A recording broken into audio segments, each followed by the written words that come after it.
You think you have to be a little crazy? No, a little crazy doesn't cut it. You have to be absolutely insane. Dude, I always look for people who are crazy. Because if you're not like a reasonable person builds reasonable businesses. And you're looking for an unreasonable outcome. So you can't go with reasonable. But dude, like I'll tell you some stuff that I've learned recently. If you wake up in the morning in a panic, that's not normal. It's not standard. And you do not have to live like that. If it's like 10 a.m. and you've already berated like 1 to 5 people out of fear of all those crazy ass things that happen during your organization or the business, like whatever, that is not normal. And if you like can't sleep and like how, and it's quite often that you don't sleep, that is not normal. And none of those are explained by you working at a startup or you being a startup founder. That's just you in your mind. If you haven't heard of Rappi, you've probably never traveled to Latin America because they absolutely dominate over there. They're like the Uber Eats of Latin America. They're worth over $5 billion. They've raised over $2 billion, and they absolutely dominate the market. My first experience with them, I was in an Airbnb in Buenos Aires one day, and I ordered toothpaste through their app. And as soon as I clicked order, a 10-minute countdown started, counting down the time because they guaranteed that the toothpaste would arrive within 10 minutes. And not only did it arrive within 10 minutes, it arrived within like 4 or 5 minutes. It was absolutely incredible. And today we talk with Andres Bilbao, who's one of the co-founders of Rappi. We talk not just about how he and his team build Rappi, but also about what he's doing now on the investment side. And he shares his thoughts on founder psychology, mental health, and what it really takes to build a massive outlier business. Andres, it's great to have you on the show.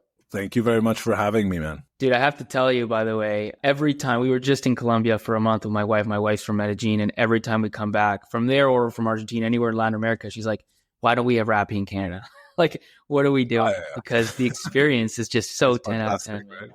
It's crazy. It's just crazy. I remember the first time, and I think you have to like experience it yourself to get it. Like the first time I ordered something, it was in Buenos Aires, and then you see that timer, right? Where it's like 10 minutes and it just starts counting down. And you're like, is this thing really going to get here that fast? And it's like, it always beats it too, which is just insane. Yeah, it's bold. It's like a bold move to show you like a countdown and you actually get the thing.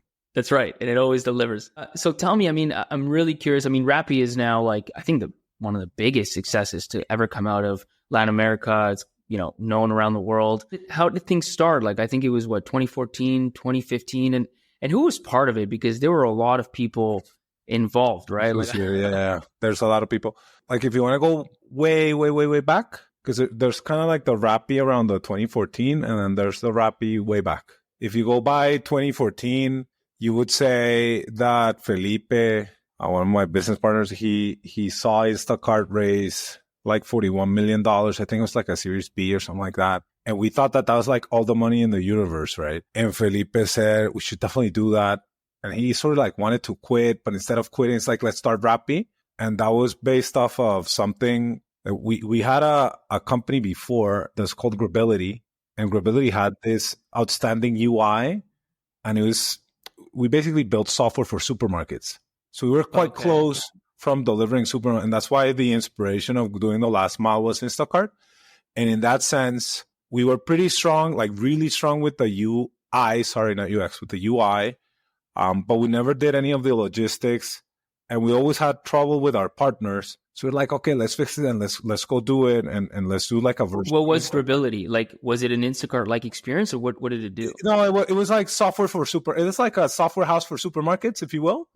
Okay. We had a product that we would sell to supermarkets, but it was never really a product. We had to like build a new app every time. Like we were never like able to productize it, and we were not that great at building software. Like if I use a euphemism, we're like pretty bad in that regard. And then, so that's kind of like the shorter version. There's a longer version that starts around 2010 maybe, where I'm applying to business school and I reach out to Simon and I got admitted to Dartmouth into Tuck, like early admission. So I had a bunch of free time and zero risk. So I told him, hey dude, what ideas are you working on, or what's in your mind? From before? Yeah, from college. Okay. Actually, not from college. We're from the same hometown, from Cali. Okay. Cali has like 7 native-ish bilingual schools. He went to one, I went to another. So it's like a very close knit or small society in that regard, that is middle high class, if you will. So I knew Simon since I was like 16 or 17, and then we went to college together. And when I got into business school, I asked him, I had this idea of doing grocery delivery via an app, but I remember very distinctly talking about software, because like, who the heck wants to do logistics? Like, that was literally like her thinking. And for a long time, the project was kind of like playing around. It wasn't like that serious. But then Sebas came in. He bought a significant stake, Sebastián Mejia.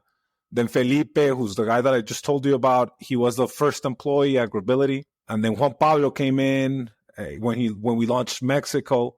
So I basically parted ways, and I went to Sydney. Well, I went to work for McKinsey and ended up in Sydney, and then I came back. And when I came back, I was running Grability with Sebas, and Simona and Felipe were starting Rappi, and then we all moved into Rappi, and then Grability. Okay, so Rappi was like, you saw Instacart get so much money for the logistics part, and Rappi was like your answer to that, to just go off and do some of the logistics piece as well. Yeah, that was, but that was Felipe. That sounds like very like conscientious. It was more like, dude, we should do this. The math didn't add up. We're still gonna do it, and it wasn't that scientific at all. We were not very good in many respects. We had done different businesses. In particular, Simon is a great serial entrepreneur. But the story of Rappi is more of a story of mindset, perseverance, and growing with the business, more so than a particular set of skills that we had at the beginning. No. How do you start it? Because it seems like a very capital intensive. I mean, you see like how much Uber raised and DoorDash and all these companies. Like, did you guys go and do that, or? Yeah, but remember that we had this software house, and then Felipe got engineers locked up in a farm-ish for 2 weeks, and that was the first version that came out. Simon raised some cash from friends and from some folks. And yeah, it was always capital intensive. We ended up raising like very significant. It was like that time and with low interest rates. So yeah, it's definitely capital intensive. But when it first started, it was just trying to do grocery delivery. It was not going well at all. Like, it was not growing. We were clearly going to go bankrupt. And then someone, maybe Simon, but someone came up with the idea of, why let's not just put like the best 20, 25 restaurants in Bogota in the app.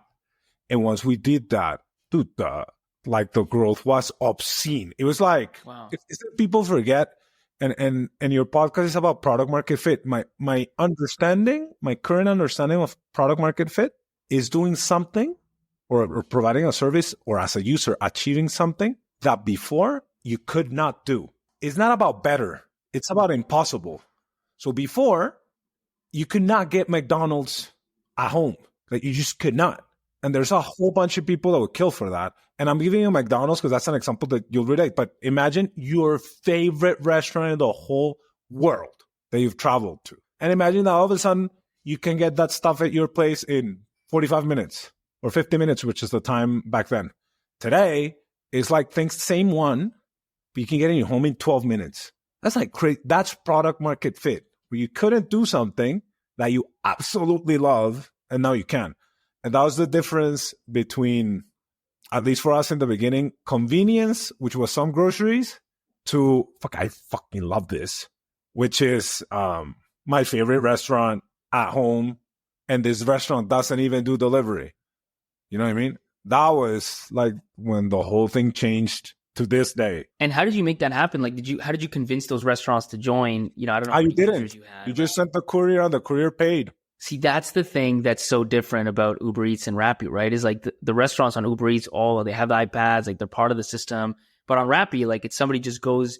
How did you guys think of that? Because that's really. But that was, you're thinking early days. Now Rappi most definitely has tablets, all the systems. Like, but don't you have some places? I could be wrong, but is there not some that are just like, they're not part of the network, but you could still Rappi it somehow? Yes, but they're not. They're the worst user experience. Sure. Think of it like this. Yeah. Let's say that you're starting out, right? And you're a bunch of dudes or kids who want to put the best restaurants in Bogota in the app. What are you going to do? Go and talk to each of them, have like 3-month negotiate? No, dude, you just sent the courier. So you just got the menus, put them on the app, and then people start ordering.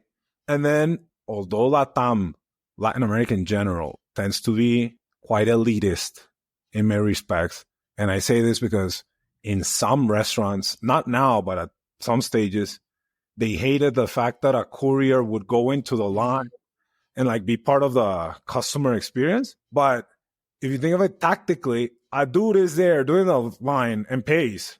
Like you just serve them the food and you give them food and the dude leaves. So at the very beginning, the experience took a lot longer and it's not great in many respects, but it was great in the one respect that is like the key one. You could not do it before. Yeah, it's 0 to 1 might not be the best experience, but it's from impossible to possible, which is a huge transition. And it was on par with other things that you saw in the market. It's like, compared to today, it was horrible. Like today, it's fantastic. It's just that compared to the times in the market, it was not that bad. It's pretty good. And logistically, how did you handle like the money piece? Like when did the customer pay, and like how did the courier pay for the things? At the beginning, like that has a ton of iterations. But at the beginning, we literally had to have couriers put money as working capital. Like the first couple of months, like it was crazy because they would pay and then you would pay them back. So to be a courier, you'd have to have $100 of working capital or something like that, or $80. And then that evolved and it got to a point where we give them cards. And then it got to a point where they didn't actually have to be part of any of the money flow. And you can imagine all the kinks and the stuff that we had to fix in terms of payments.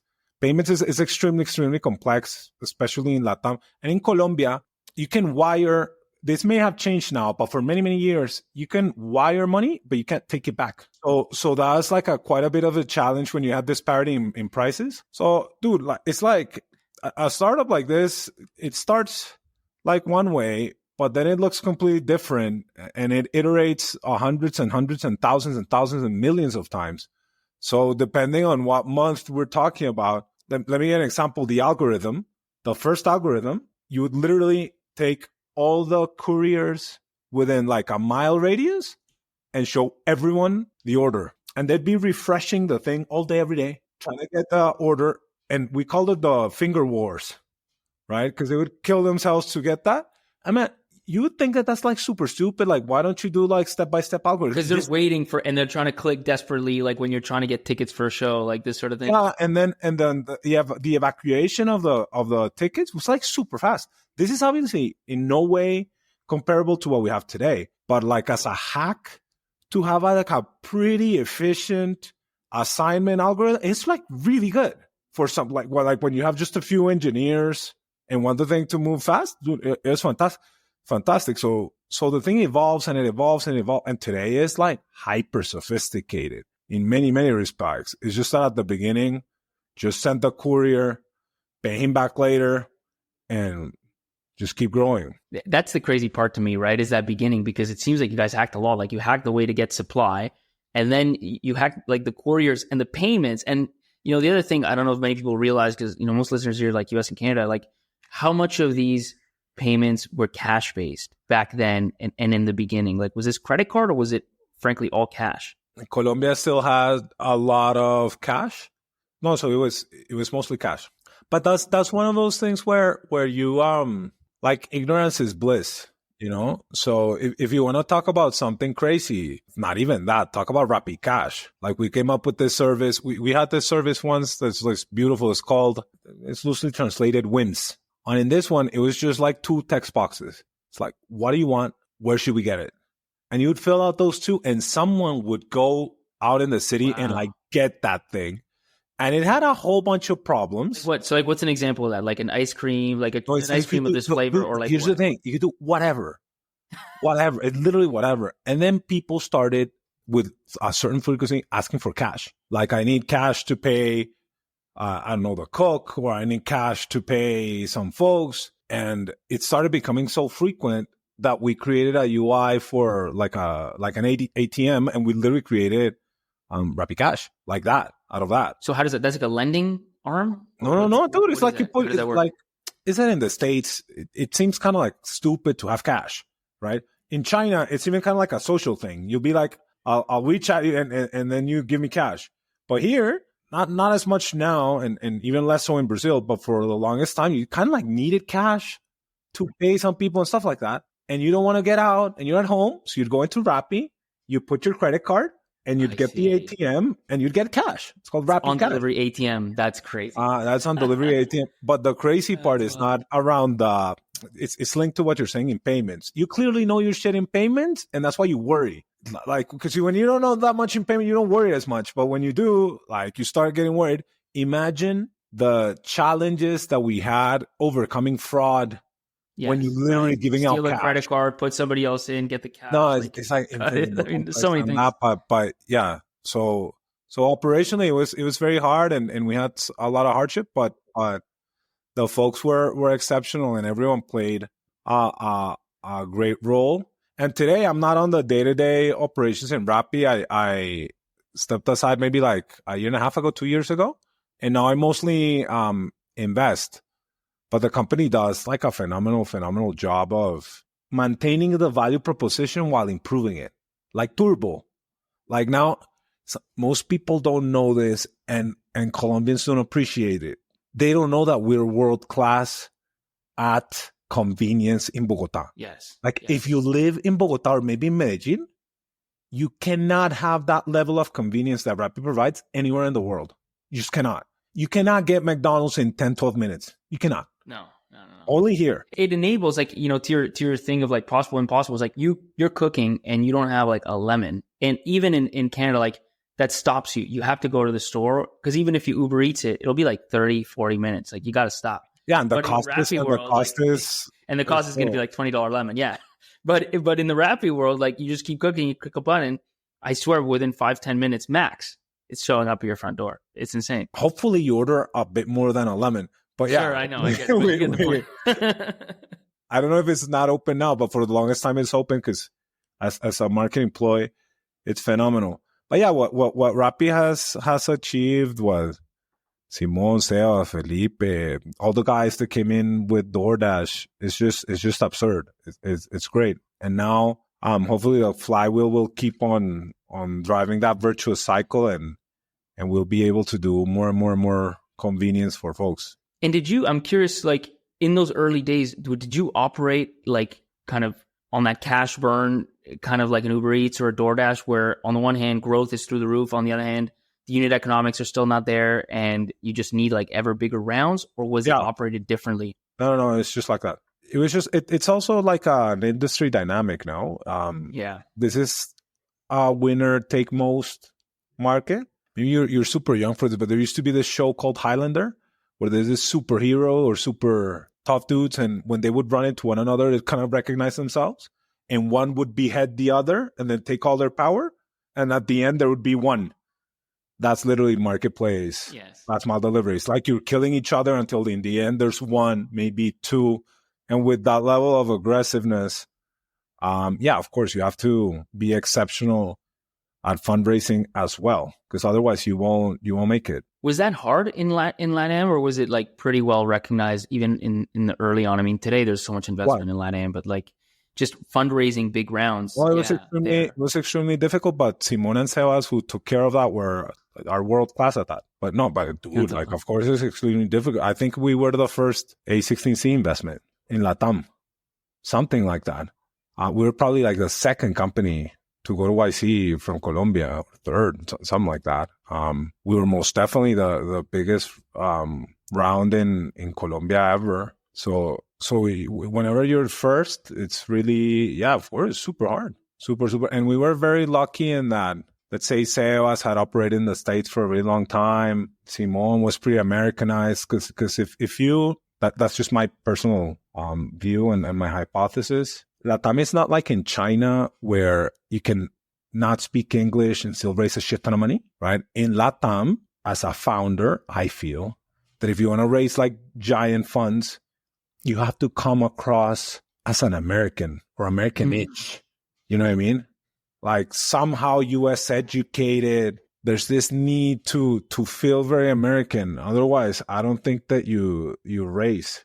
That's my. Is that because most of the big dollars are still coming from kind of U.S. firms? Yeah, most definitely. And there's a natural. That's just my view, and I think there's a natural fear of what you don't understand. But if like here's this Stanford dude who like has your same slang, or this HBS lady, or these Colombians, but like they speak like super good English and understand like what you guys want. It makes a difference. I mean, it bridges the gap for better or worse. It does. I think that's not for worse and worse, but for now, it is what it is.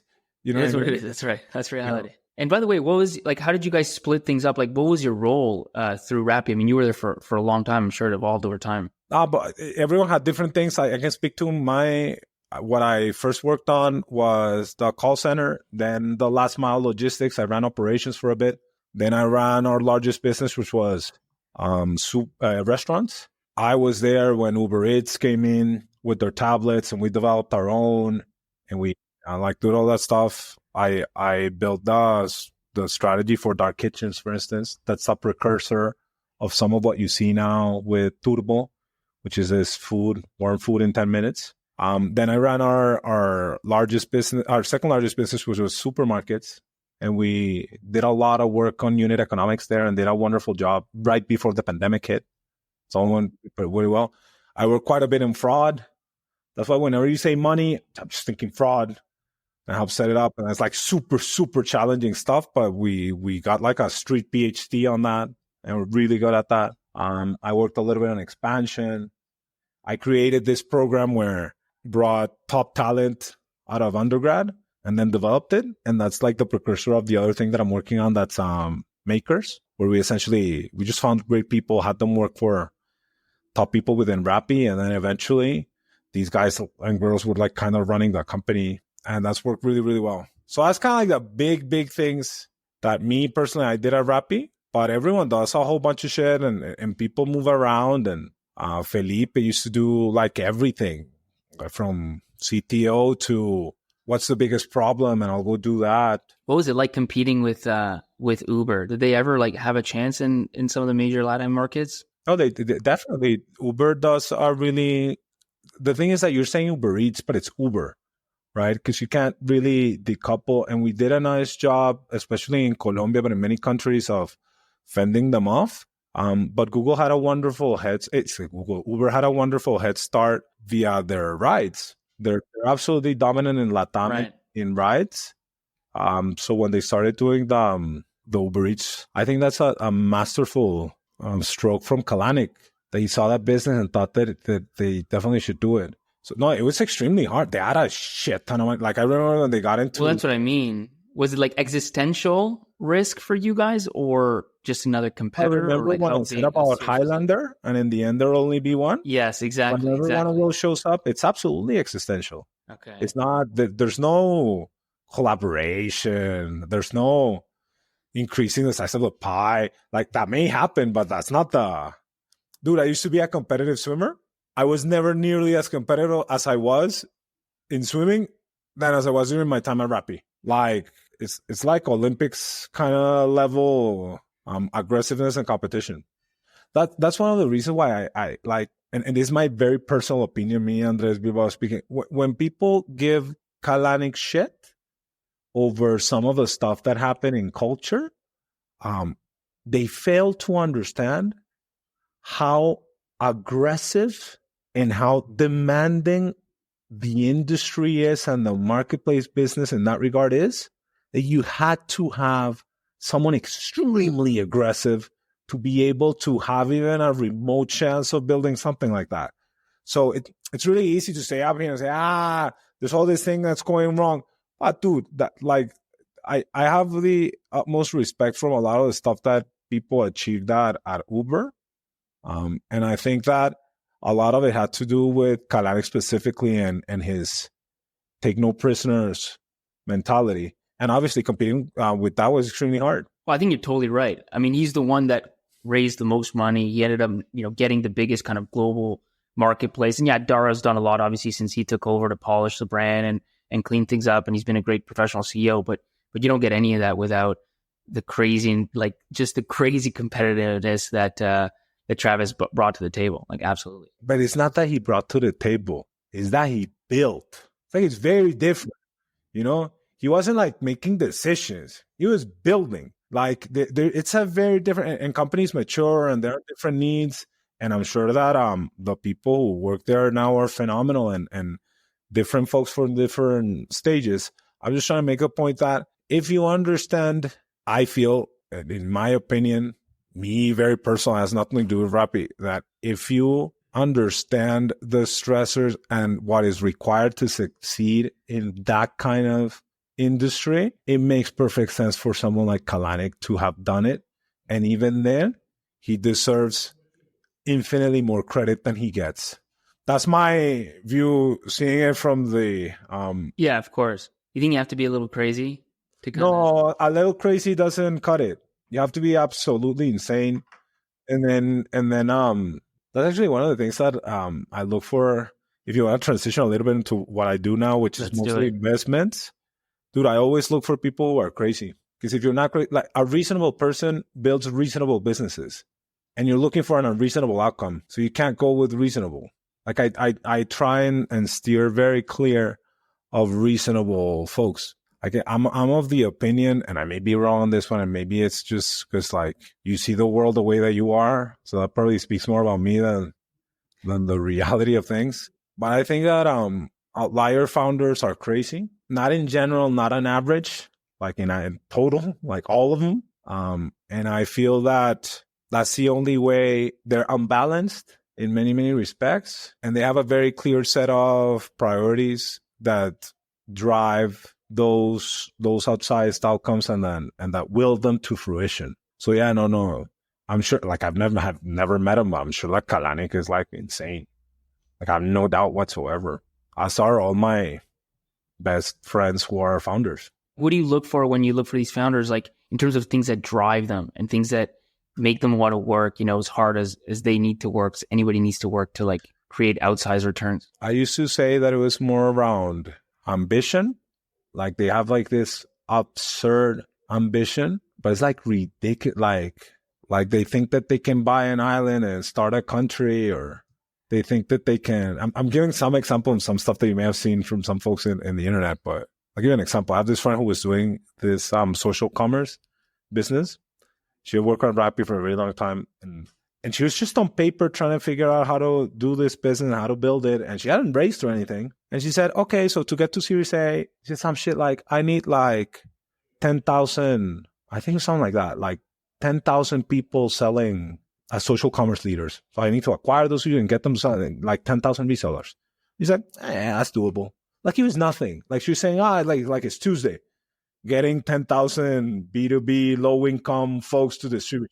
That's like an example. That's kind of the crazy that you need. Yeah. Or the crazy ambition. That's not the crazy. That's the crazy ambition. Like, I'll give you another example. I recently invested in these kits in Argentina that are essentially kind of like indexed all the products in e-commerce in Argentina. And then you can now go and search with natural language processing. And now they're about to raise a round and they're doing quite well. And I remember when I asked the dude, I asked him like, okay, dude, so what do you want to achieve? What do you want to build? The guy's 19, no? And he looks at me straight in the eye and goes, I want to kill Google. I was like, okay, here's my money, dude. I don't know about the product. But that's the kind of crazy that you want, I feel. If you're looking for like truly outsized, not like okay, but like a truly outside. So that's one of the things that I look for. But more and more recently, when I start learning about or pretending to learn about psychology and the human mind, I've started looking more and more for people that cannot rest until they achieve some grandiose. Like they will never rest and they will never be satisfied until they achieve that. If you're looking for like those absolutely outsized, and in some cases it comes, not all of them, and in some cases it comes with a lot of suffering. Like there are some folks that I'll invest in. Well, that's what I'm going to ask. Like, it might make a lot of money, they might build big companies, but like, how do they end up as people? Hopefully throughout the way they work on themselves and feel better. But I've done quite a few investments recently. Back then I didn't think of it like that. But now I think like the right conversation should have been, here's my money. I hope you feel better. Something like that. Because it's tough. Not everyone. And remember, I started this saying that this probably speaks more of me than of reality, because that's the lens through I see stuff right now. But I think there's a lot of instability in many of these folks. And I think that hopefully many of these men and women work through it and then find themselves in a wonderful situation with an exceptional team, great outcomes, fantastic impact, and time to work through their shit, hopefully. Do you find like one of the things sometimes is like people who like, they feel they need that constant extrinsic reward to feel not better about themselves, but like kind of an ego thing. Like, I don't know the right word to put on it, but it's kind of like, you know, there's a bit of an, do you know what I'm saying? Like, you know what I'm getting at? Yeah. You're like, man, it's that I'm going to give you like I remember ignorant, not psychologist, psychiatrist, the therapist, like whatever, understanding of the situation. Like, we live in a society, especially in founders, where you are what you achieve. So there's many have this view that if I don't achieve greatness, I'm not great. But then there's also this view that nothing is enough. So it doesn't matter if you're objective or like you could objectively, by measure of many people, be doing something great. You expect to be something like even grandiose. I'm going to say something responsible here, but like, let's say you changed an industry, right? I'm saying responsible because I'm picking out of my ass without like true knowledge of the situation. I'm just sure for remembrance. So I transform an industry. How about we move humanity to Mars? You know, like that's like there's always something else, you know what I mean? So I think that with that paradigm, it's quite easy to understand and to see these people that will tell you that nothing's ever good enough or not good enough. Nothing's ever enough. Yes, there's always more and more stuff to do, and that's intrinsic. It's external naturally. But then there's also this, I think that at the core for not everyone, with the folks that have that view, we basically, what you want to do is avoid being worthless. And you do that through achievement. And I think that it tends to be that the level of achievement, when you have that paradigm, is directly linked to how worthless you would feel if you didn't achieve. Because if you take it to the other extreme, then you're fucking Buddha. Just go and breathe and you're fine. That's right. Yeah, you're just chilling. Like, exactly. Fantastic. You don't need it's not chilling, because chilling has the implication, a negative undertone that I think at least, that I don't know whether you agree with that on that one, but it's like, if you're truly content, you only are. That's it. You're not chilling, because chilling is the opposite of delivering, doing a whole bunch of it could be like a laziness connotation. There's a negative connotation on the chilling. When you're on the other side, allegedly, because remember, I don't know any of this shit. I have the paradigm of go do, right? You just need to be, and that's it. And well, he doesn't have it's funny you mentioned it, motivations, because like what it brings to mind is I have this really good friend of mine, and I call him I've talked about it before, but I call him like the founder cockroach, because like this guy, like he was the one founder who he can't be killed. Like there's nothing that will stop him, right? Like in so many cases when you're running a startup, you're like, man, things are going really not well. Like maybe we should give up, or maybe we should switch it. He would be the last one to give up, right? He ultimately, after like 3 different startups that didn't work, his last one did, and he exited for like close to $100 million. So it's a story that ends well. But when I spoke with him and I asked him, like, dude, when you were, because he told me, he's like, many times we couldn't raise money. We were like weeks away from bankruptcy. Like I was, using my own credit card to pay for things, whatever. And I was like, dude, like what actually keeps you going? Like, how do you not at some point just say, okay, it's not working. Like, let's cut my losses. And his thing was, he's like, I just couldn't fail. Like I couldn't go look people in the eye and say I failed again. Like it's literally fear of failure. That was the motivation. And I'm sure that if you ask 2 more questions, it'll be a lot more deeper. Not deeper, a lot deeper. It's like, I couldn't fail, but like, why?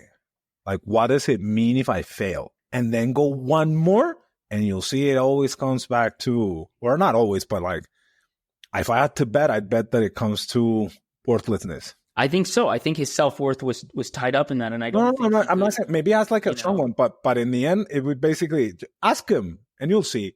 I have a friend who recently had some issues and had to take some time, and I remember that his biggest driver, or my understanding of his biggest driver, is that he never wanted to feel as humiliated as he felt in like middle school. And you would see this motherfucker building a ginormous business with the objective that no one would ever humiliate him or he would never feel like he felt in middle school with some bullying. And it's like, holy fuck, but like hundreds of millions of dollars of business created.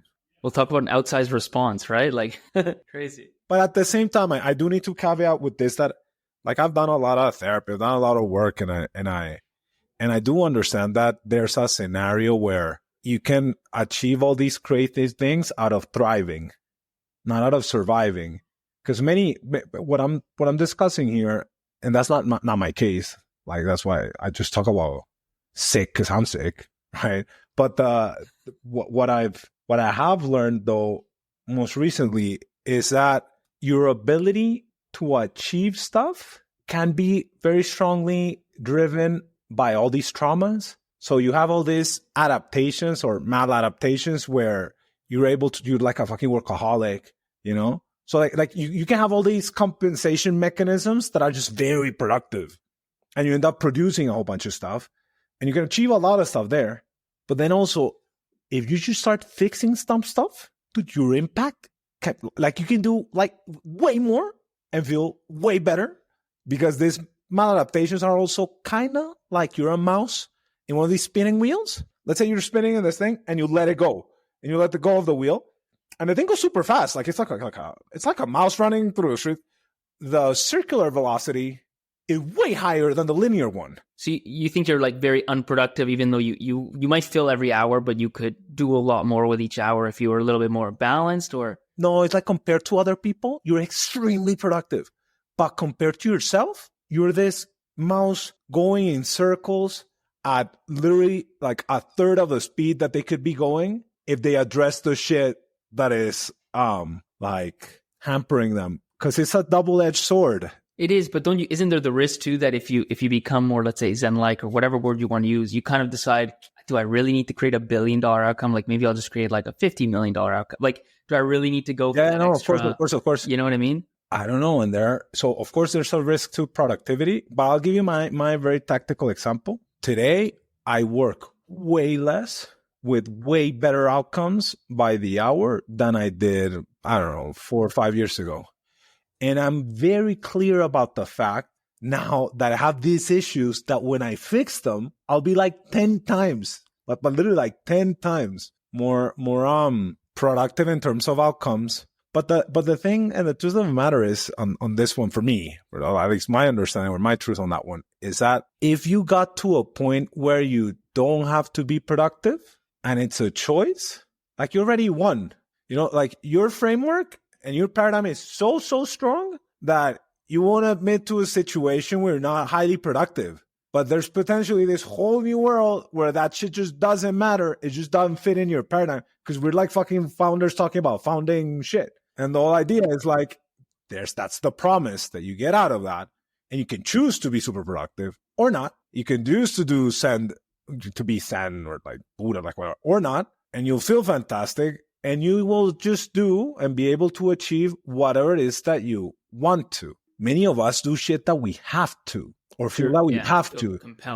Feel compelled, yeah. Yeah, but compelled why? Because a lot of the stuff, the more that you, I mean, my opinion, my view, the more that I've researched trauma, the more that I've realized that although I may think I'm free, I'm actually more like a goat jumping from trauma to trauma in automatic. And I'm not even aware. So I think that there's definitely like the ultimate response there would be that there's definitely a risk that you are way less productive, but that would be by choice. Yeah, you might decide. I know, and I think that's scary to a lot of people, especially founders. Like, I don't want to choose to not be less productive. I just want to keep doing what I'm doing. You know what I mean? Like, I just want to crush. Link that one to my hypothesis in that in many cases, and not in all, you don't want to not be productive because your self-worth and your worth is tied to your achievement. So what you don't want to be is not productive in that specific scenario, is not worthless. But in here, you're already not worthless. You're extremely worthy. Then do whatever the fuck you want, you know? So it's my sense here from where I see it, it's like you're going in circles on the same paradigm. You know what I mean? And I feel, and I may be wrong, that you're not admitting the possibility of feeling great and not having to do shit. And maybe that's fine. It just doesn't register. You know what I mean? It doesn't. No, it doesn't. Right. But I think for most founders, it doesn't. Yeah, of course. Like we wouldn't be founders if it kind of like registered. Exactly. Like some people will listen to this stuff and be a fucking Bilbao dude talking about not doing shit and promoting like laziness, and that could be like a reaction there.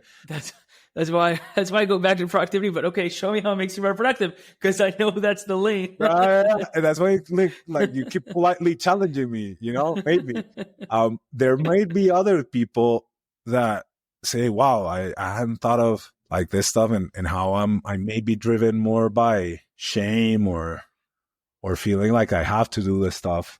But dude, like I'll tell you some stuff that I've learned recently. If you wake up in the morning in a panic, that's not normal. It's not standard. And you do not have to live like that. If it's like 10 a.m. and you've already berated like 1 to 5 people out of fear of all those crazy ass things that happen during your organization or the business, like whatever, that is not normal. And if you like can't sleep and like it's quite often that you don't sleep, that is not normal. And none of those are explained by you working at a startup or you being a startup founder. That's just you in your mind. Out of those, like the first one was definitely the one for me. Like when I was running the startup I ran before I was a VC. Now things are a lot chill, but like, every day you wake up and it's like your heart's just like, it's just like this crazy anxiety of like, holy fuck, the number of things that need to be done, and if I don't do them, like I'm failing and I'm a failure, and all all the no, exactly. Right? Yeah, of course. And that is not to say that there's not this tremendous responsibility of managing people, providing jobs. Like I've had to do these massive layoffs, and not even in Rappi, like in different places, and it's like horrible. It's not like those feelings are not there. Just that for many of you, you will notice that it doesn't matter really how the company is doing. You're always feeling like shit. That's just not normal. That is not normal. And with a little bit of, not with a little bit, like with a lot of extremely hard and painful psychological work, that gets better. And not just like slightly better, like extremely, like significantly better, to a point where those same things that would like just have you go ballistic or go into a panic, they just did not happen. It just doesn't happen. Now it's extremely rare for me to panic. It's like truly rare. You know, going back to one of the things you said, and I don't mean to go in circles, but that you have somehow found that you do 10 times much more now. Like, is that one of the reasons why? Because you spend a lot less time worrying, or are you just in a more productive state? Fear is extremely unproductive. Mistrust is extremely unproductive. Self-doubt, extremely unproductive. And all of these things are very closely linked to some potential trauma or conception of yourself that you have. It's entrepreneurship, no? It's I think it was Ford that said that the people who think that they can and the people who think that they cannot tend to be right. When you're feeling great, or when you work through all this shit, you start realizing that you can do whatever, like literally. And you start getting rid of a bunch of mental limits. And everyone has that.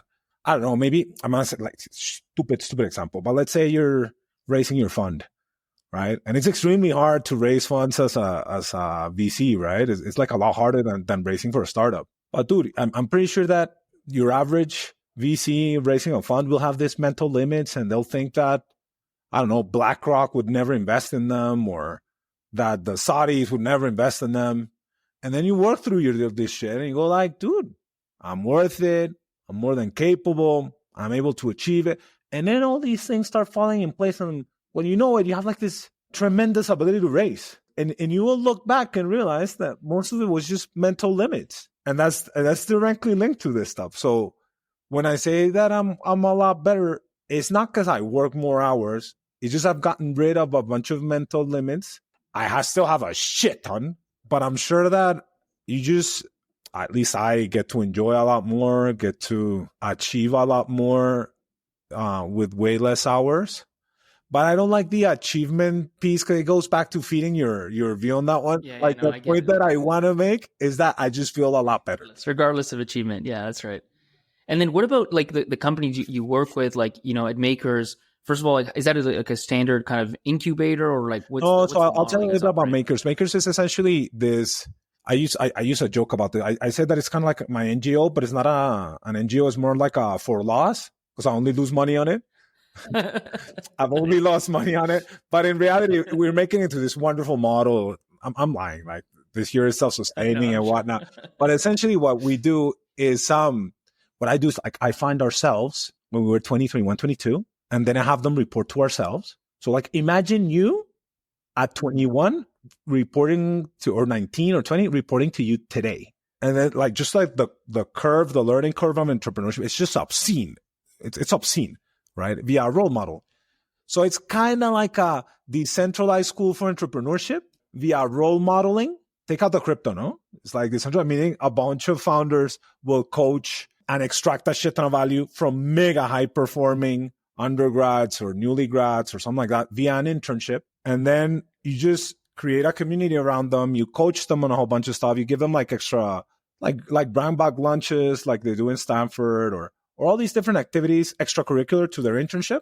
And then you just wait and see. And all these people start building these phenomenal businesses. You just try and build a community around them, select them really well, and select the startups where they go really well. And we've trained maybe. And then you invest in them or not? Or is the investment kind of on the Sometimes. side? Okay. So my brother did one that I just got into YC.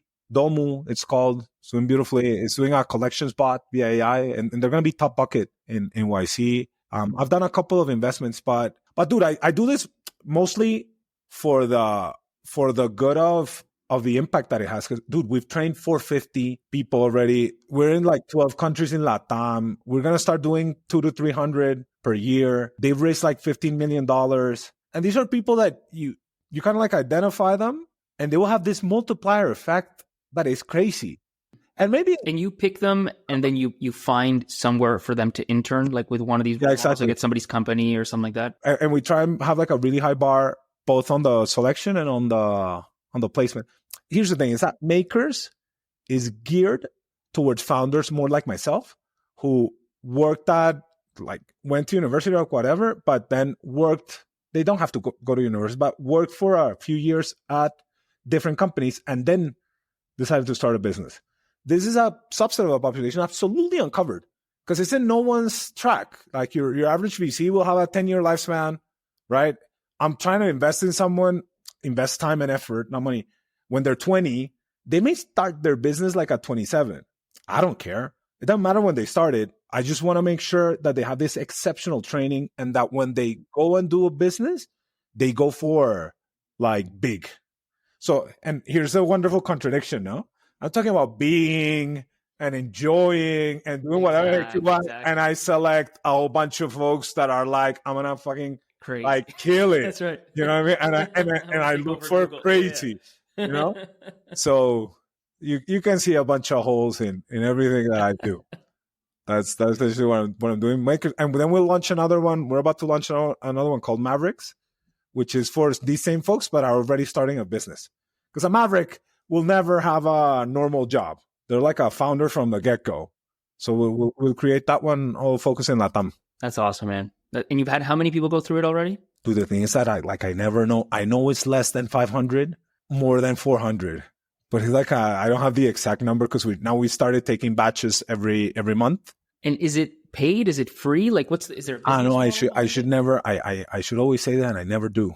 It's always free. Like I always do this shit free. That's why I tell you it's like a for loss. No, but now like the startups pay a setup fee. We're getting some grants to kick it off, and we've come up with some very cool business model for the thing to work. But dude, this is most definitely not let's make a bunch of money with this. No, this create a lot of value for society and for Latin America in particular, but not and yeah, we may make a couple of investments that do phenomenally well, but trust me, there's like way better, easier ways of investing than going and training a couple thousand kids That's You right. know what I mean? That's not why. It's a very roundabout way. No, that's not why we can find ways of making money, but that's not why. That's not why. That's perfect, man. Well, listen, we're coming to the top of the hour, so we'll stop it there. But I will ask you just one last question. We talked about a lot of things. Let me ask it like this: like, if you could go back to the early days of Rappi, like when you were just starting out, with one piece of advice for yourself, so you could be the role model for yourself going back 10 years, like what do you think that would be? I'll do it on 2 counts. One is do a lot more therapy quickly, or do therapy ASAP. And at least for me, it's really hardcore shit that works, like psychoanalysis with micro dosing or macro dosing, like pretty like heavy shit. None of this. I just got this coach that like we kind of talk every once in a while. That's not, in my opinion, not being disrespectful. Coaches are very useful in many, many respects. But if you want to like, I don't know, overcome stuff with your mom, that's not your real coach. You know what I mean? That's the one advice on that side. And that would be kind of like an enabler for everything else. But my second piece of advice is learn about fucking fundraising, dude. Because you're like, you can have way better outcomes, a lot better freedom, larger freedom. Like you can do a whole bunch of stuff. And I actually created a bunch of videos on that. Like I have a YouTube channel that is called fundraisingschool.com. And I literally coach people on everything that we know about fundraising. And dude, I help like 30 founders a year raise. Something like that, like a crazy number, right? As a startup founder, it's therapy and fundraising. Those are the two. Well, and if I gave you a third one, world-class recruiting. But we did a really good job with that. Well, you did a good job in fundraising as well. You guys raised a lot of money. Yeah, but there was way too much dilution. There's stuff that we could have done a lot better. Optimizations, yeah. Yeah, but like order of magnitude optimizations that we could have done. So yeah, that's what. Dude, you asked me, I told you. Like that's what I would. No, it's therapy, fundraising, and world-class recruiting become even better. I'm just giving you props where props is due, dude. Like I see on Grunge. No, I know. Not bad. But we could have done a lot better, and now that's one of my mini business traumas that now I fixed. Like now I'm like phenomenal at that. I feel perfect, man. Well, appreciate you jumping on the show, man. No, awesome. Of course. And it's a wonderful pleasure and congrats on what you're doing. And I hope that people who listen find it useful and get a shit ton of product market fit. I just gave you content that you liked so much. You actually listened to the end. And guess what? You didn't pay a single dollar. Not only that, I didn't even put any ads in your face. So you just got a bunch of content for free. And now that I've delivered that value, I'm asking for something in return. Open your app, open Apple Podcasts, open Spotify, open whatever app you use to listen to this, and hit that follow button. It's actually going to help you because it's going to help you make sure you don't miss out on the next episode, which you like so much that you listen to the whole thing.